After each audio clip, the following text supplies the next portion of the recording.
Hi, I'm Liz Granberg Jerome from Gypsy Dreamer Quilts, and I'm going to do a little video here on using a ruler to do the orange peel or gentle curves on a one block wonder or hexified panel quilt. As you can see, I'm working on a Sweet 16, which is a table mount mid-arm. It's got a 16-inch throat, so I have plenty of room, and the table is 6 feet long. And next to me I have two little craft tables, one on each side.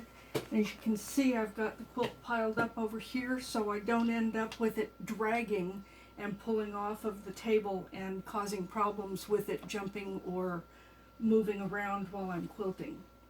So I'm using a 4-inch arc, which is a little curve that gives me a real nice filler for these orange peels. You can see here there's a completed one, or almost.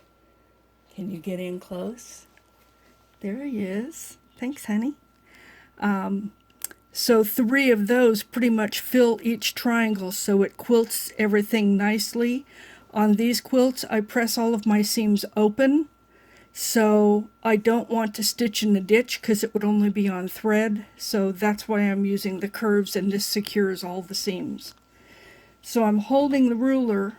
As you can see, I got gloves on. These are yoga gloves with no fingers. I like to be able to feel the quilt with my fingertips, but I use the rubber nibs on the quilt or on the hands so that when I'm holding the ruler, I'm actually giving a little bit of tension and pulling away from where the needle is, so that if there's any riffles in the back or in the front as I'm quilting, it eases all of that in.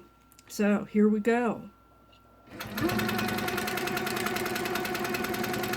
I'm going from intersection to intersection and alternating the ruler. That way when I come back the other direction to finish this line, the lines will intersect rather than meet, so I have a better secure at the center of each one of these little stars that it makes. And I hope you can see how I'm pulling away with the palms of my hands to make that nice and flat and kind of taut, and then working my way down and just swapping the ruler from one side to the other. Now when you hold the ruler, you've got to have a pretty good grip on it. I don't know if you can see the tension in my fingers there. But you don't want it to bounce around. You want to be holding it snugly against the foot and holding it down so that it doesn't bounce and get caught under the foot, which could break a needle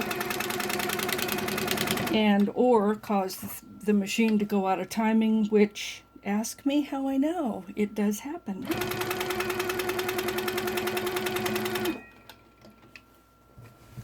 Now I do shift my quilt around, which is one of the advantages of not being on a frame, so I can get the row going straight up and down towards me, so I can hold the ruler easily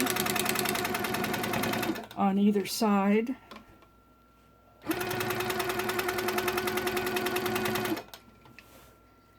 And as I'm going around the quilt, I'm just continuing whatever line I'm on as far as I can go until I hit a dead end, and then I'll come back. And it looks like this one might dead end into this corner. As I'm quilting, I'm trying to be very even with my speed so I have nice even stitch length. Yes, this is going to be a dead end, so this will be where it will reverse. When you're holding a ruler, you got